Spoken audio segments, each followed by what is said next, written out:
Afternoon, Graham. Really good. Yeah, great to have you with us. Good to see you again. I'm keen to chat to you, Graham, about some of the stories that you've been telling me recently for some of our viewers to hear some of the great things that you've been doing over the years. And I want you to take us back to a time when everything began to fall into place for you, which then pushed you forward towards becoming a publisher of a book. So start way back when. Tell us what was one of those first things that got you into the music scene. Well, it all really started back in probably 1976 when I was in London at school doing my A-levels then, and punk rock started. And I had a friend called Robert Elms who went for the Sex Pistols. I heard about Sex Pistols and said, "Do you want to come along and see this band?" That just sounded like nothing else. So we went along, we saw the Sex Pistols, and the same week we saw the Clash. And it just changed my life. I just got it straight away. The energy, the excitement of it all. It was so different to anything else that was around at the time. And it was this mantra of, you can do it yourself. It's a self-empowerment of, you can have a go. So loads of people were forming bands, but I knew that I was never going to be able to learn to play a guitar. But I did think I could take photographs. So I went and bought a plastic camera, a very cheap, it's a Russian camera, 35mm camera, bought some black and white film, and went out and saw the Clash and just started taking photographs. And then all the other bands that were playing at places like the Nashville, the Music Machine, lots of small little dives in London. But I'd always had this 35mm camera with me, and I would just shoot in black and white because colour film was so expensive then. But with this black and white film, I could process it myself, print it in a cupboard upstairs, and it really was the cupboard. And that was it. And I had all these pictures, and then I sold a few to, at this time, there was the Enemy. I sold a few to the Enemy, and then the Face magazine and ID magazine just started in about, well, probably 2 years, about 1979, I think. And so I sold a few photographs to them when they started out. And it just went from there. But I was never really a photographer. I was just I was an enthusiastic snapper, really. Technically, I had no training, but I think I had a good eye. Yeah, because you said before, so you chose black and white film because it was the cheaper of the film as well, wasn't it? That's so. It was expensive. So I finished at school and decided I'd go and do a foundation course in design at Barnet. And then went to the degree at Camberwell College. But spent my whole time really going out, photographing the bands, which was it was only a year. Punk to me, it just started a year. It was real, like a lot of energy that burned really bright. But then all the bands got record deals, and to be honest, I kind of lost interest as they all got signed up and it went sort of mainstream. And that was kind of the first chapter. So that you know, as I say, got me interested in taking photographs. And there was a bit of a lull for me then. But then there was all these nightclubs started up, these sort of post-punk nightclubs. First one was called Billy's, and then the most notorious one was called the Blitz. And this is what became termed the New Romantic scene, which I hated that term, New Romantic. It sounded so naff. But this scene of like-minded people, everyone was down at this club Billy's. Lots of them were sort of punks, lots of soul boys, lots of creative types. And it was just like-minded people having a good time, never any trouble, just listening to the music. There was a DJ called Rusty Egan that played this sort of electro dance music, that was Kraftwerk and bands like that. And it was just really, really exciting. So again, I started taking the pictures, and I kind of became the unofficial, official photographer of down at the Blitz, really, just having a good time, photographing my mates enjoying themselves. That's amazing. So was the Blitz central to London, Graham, at the time? Was it the place to be? Blitz was in Holborn, yeah. It's run by a fellow who's sadly dead now, Steve Strange, he got a band called Visage. It's a bit of a one-hit wonder, but it's Steve who was the pioneering guy who got the Blitz going. And the people that went down there, though, it was amazing how I guess 3 people are now OBEs who are regular down there. There's Stephen Jones, who was a milliner, who had an OBE. There was Grayson Perry used to go down there, not so much a regular, but he certainly did go down there. we had Michelle Clapton, who is a fashion designer, who's got loads of BAFTAs. She does Game of Thrones, all the fashion for Game of Thrones. Yeah. In fact, you'll see a couple of pictures. In fact, this is Michelle in this picture in the book cover. Where is it up there? You can't see. Yeah, that's actually Michelle. But she's got about 3 or 4 BAFTAs now for fashion design, and she did was it the Crown, the one about the royal family. Anyway, she, you know, you could see that the clothes, just crazy clothes. Everyone wore very theatrical clothes down the bit. Oh, absolutely, and it was that sort of what had not experimental phase, but I think it was where the expression was really there, and obviously you were on the crest of the wave and caught it at just the right point. So then tell us, so is that where you met Spandau Ballet? Yeah, it was. So just down at the Blitz, I'd go down to this pub, Princess Louise in Holborn. I'd be in there with a fellow called Chris Sullivan, my mate Robert Elms. We'd be in one group, and then there's this other group, the other side of the bar, which was Martin and Gary Kemp and a fellow called Christmas. And we'd be statistically looking at them and then looking at them. Anyway, we all met down the Blitz and we all became good mates. And the thing was, what was good about the Blitz was this, it followed on from this spirit of creativity and wanting to do things. So with Spandau, who at that point weren't called Spandau, I can't remember what their name was, but they basically had knocked on there. They weren't going anywhere.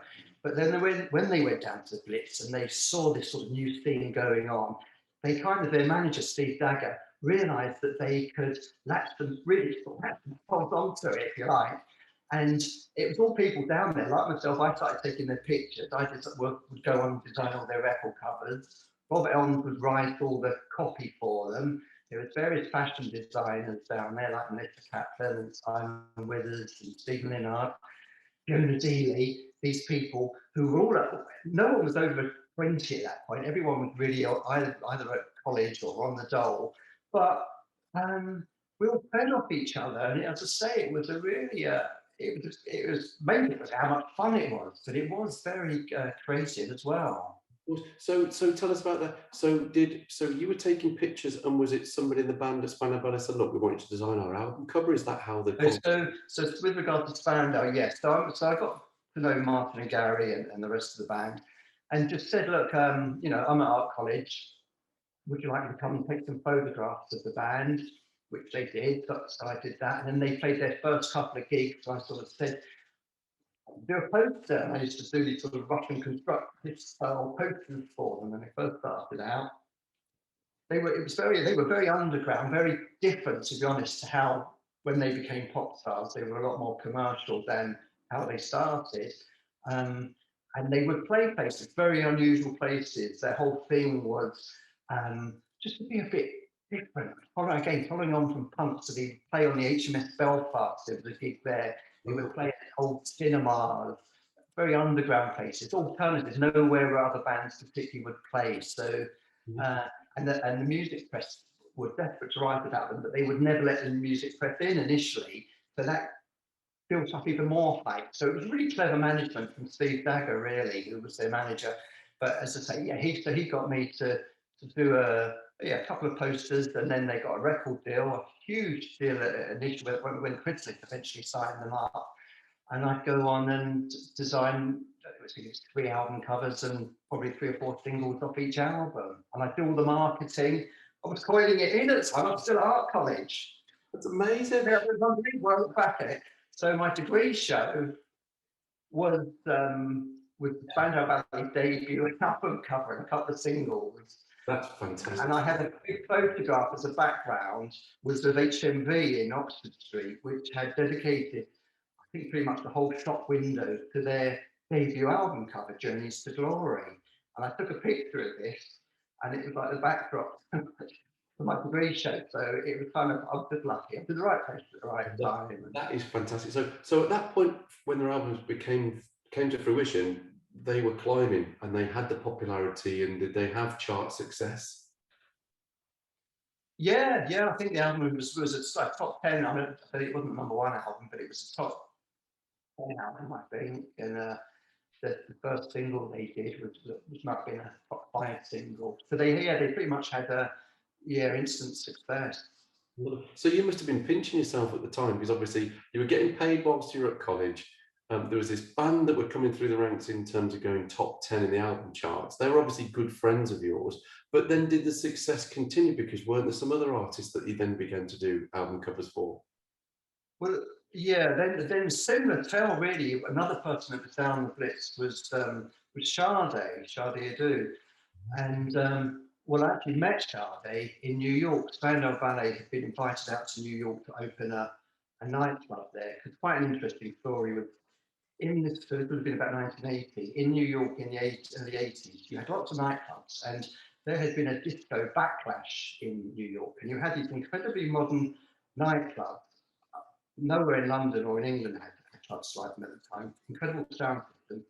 But because of this backlash against disco, suddenly the clubs out there all lost their audience. And there was a very innovative guy out there, I can't remember his name, but he heard about what's going on in London and this new club scene, and decided, can I import it out to New York? So he invited Spandau Ballet to play at something called the Underground Club.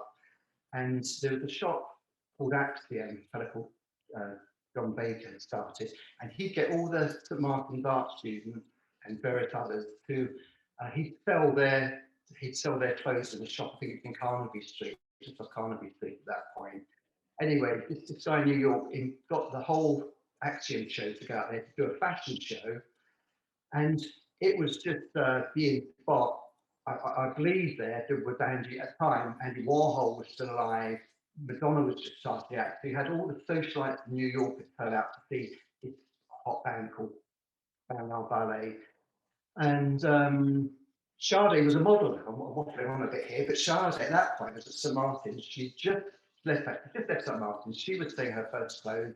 And so she was modelling her clothes out at this New York show. And that was where I met her. So I got talking to her there. And just painting again, which I haven't taken pictures. She came back. She was a backing singer for a band called Pride initially. Eventually got her own deal herself, Sade. And the first album cover I did for her called Diamond Life became the biggest selling debut album cover of all time at the time. I think it's been superseded now. Amazing. And, you know, yeah, she was in the 80s. You couldn't go past a wine bar that wasn't playing something off a Diamond Life.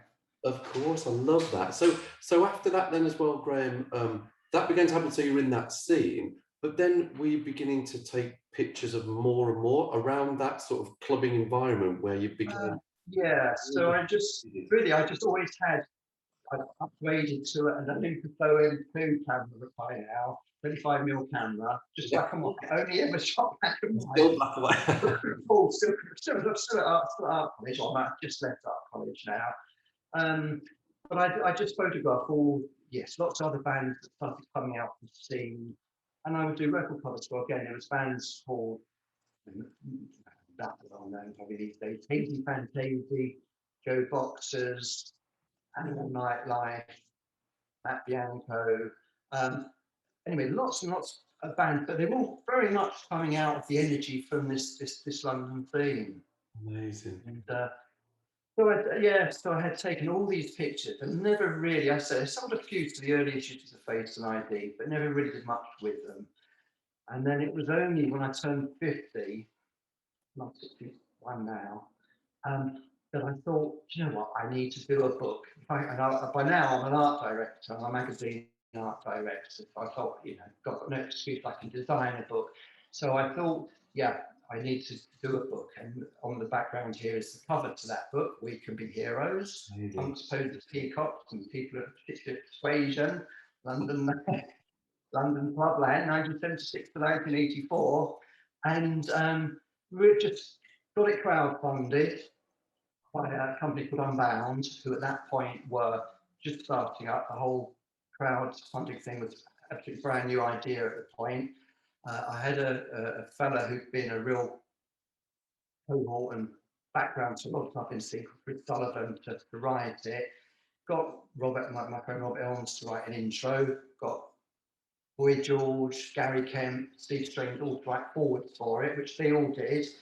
And I think I was thinking it's funny that the Boy George story is quite funny because I hadn't seen George for 20 odd years or more. I love this story. So, yeah. So I got his own story here. I'll tell you, right. Yeah, so someone gave me George's phone number, so I rang him up. He didn't, I don't think he knew who I didn't remember who I was. But I told him what I was up to, and he said, "Oh, I'd love to steal the pictures." So I arranged to meet him in a cafe in Hampstead. And the second night he walked in, he recognised me straight away. He said, "Oh, Graham, yeah, of course I know you. Yeah, I used to fancy you, actually." I still used to fancy all the straight boys back then. And anyway, he looked at the pictures. And within 10 minutes, he said, "Graham, this is incredible. Would you like me to write a forward for it?" I hadn't even asked him. And I thought, "What would you?" "Oh, yeah, I'd love you to. You won't do it." But he actually did. And honestly, within 2 weeks, he'd written a couple of thousand words. Absolutely brilliant. Didn't need to do any editing on it. I mean, exactly what is in the book. So thank you very much, George. I always knew George was going to do well. He's a good egg. He's a he's a very intelligent guy. I'd love to hear that. And then it's always down at these nightclubs. Yeah, very much so. of course, and then the book came together. So you crowdfunded it to get the book together, which was a success, wasn't it? You'd never crowdfunded before. No, which was really exciting because I met this guy called John Mitchinson, who through Chris Sullivan run Unbound. And basically, the book was going to cost his sons £30,000 to produce, 300 pages, and I wanted it beautifully some matte laminate cover with rock foil, silver type on, and there's a canvas underneath with again with embossing on. So it's really lavish, really high production values. Wanted to do that. John said it's going to cost £30,000. You are going to need to get 1,000 people to pledge £30 a time. It really happened. But I thought I love the idea that the crowdfunding, it felt a bit like punk spirit, that everything I heard about it. So I went with it.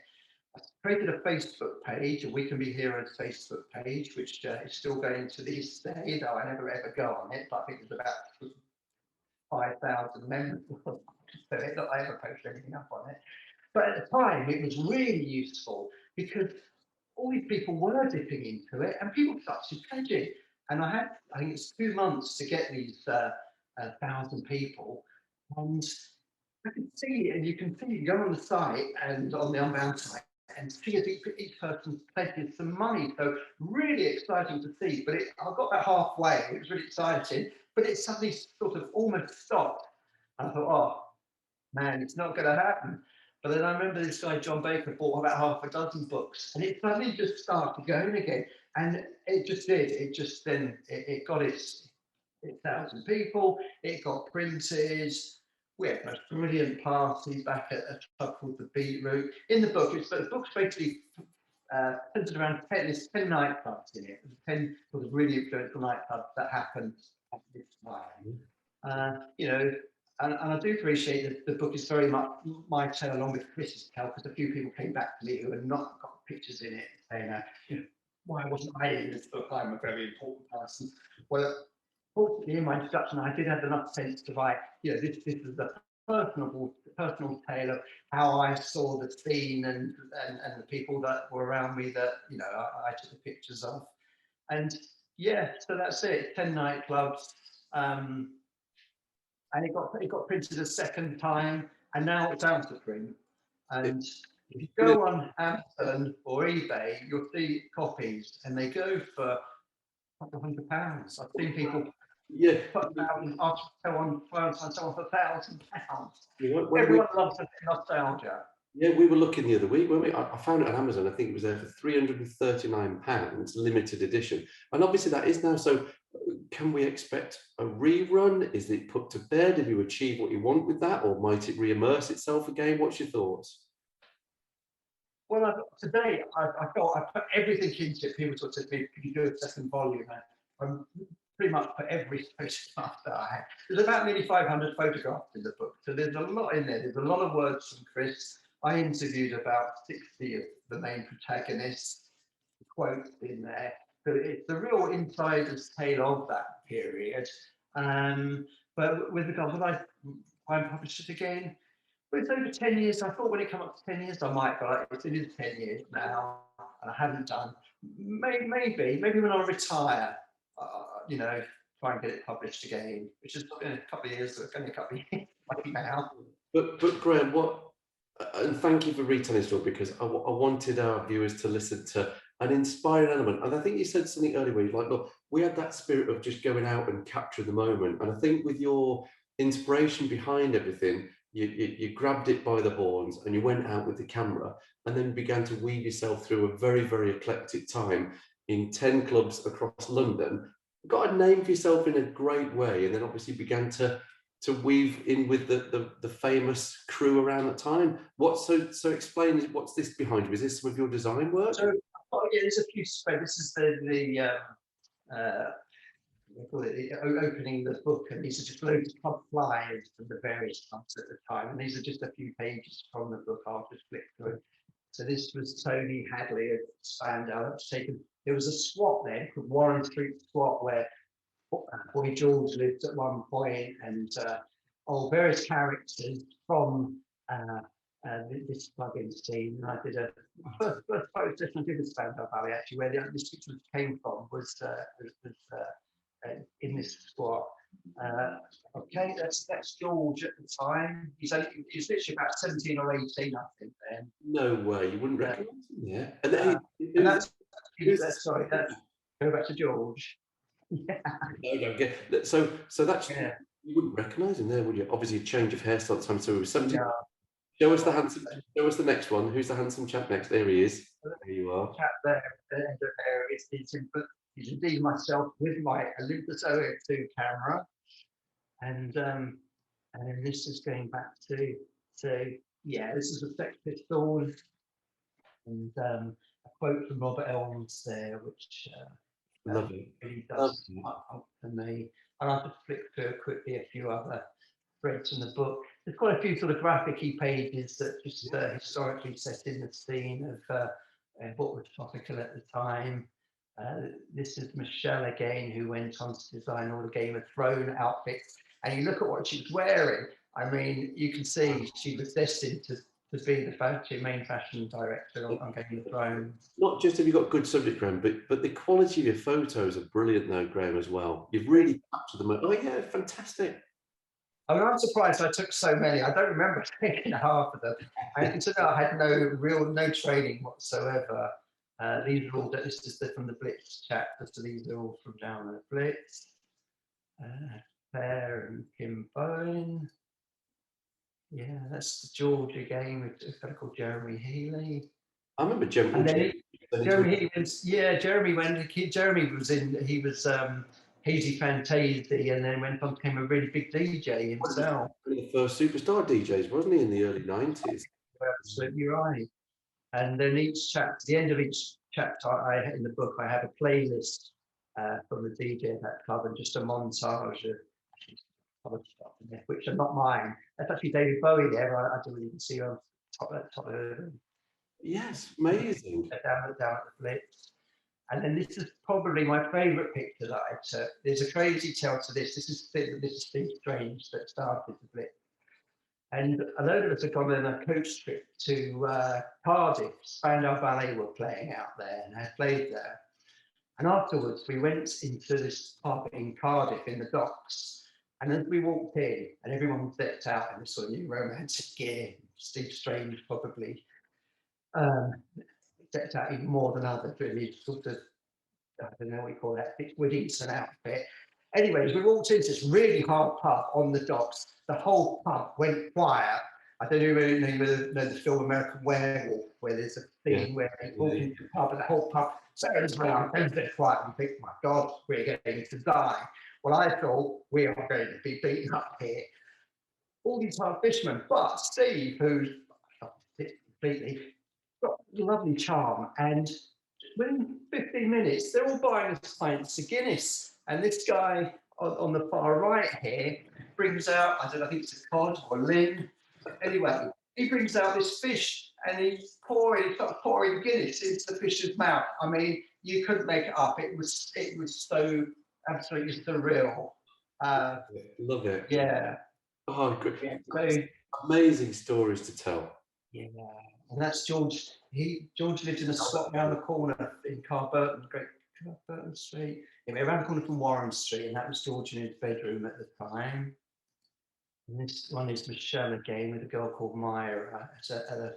They're modelling for someone called Stephen Linnard at St Martin's. And then that's the very first. Then the picture on the right of Spandau Ballet, which I took in when I was at Camberwell. That was in the photo studio at Camberwell. And yeah, even when I think back on it now, it got those yeah, that was taken there. Amazing. This is Sade, and that's Sade. Round at my flat, that was taken up by this. As I say, this I was doing really well. So I bought a flat in Maida Vale, and that was Sade round at my flat with Stuart. I didn't realise she started life as a model, but she's a gorgeous girl. But what a voice!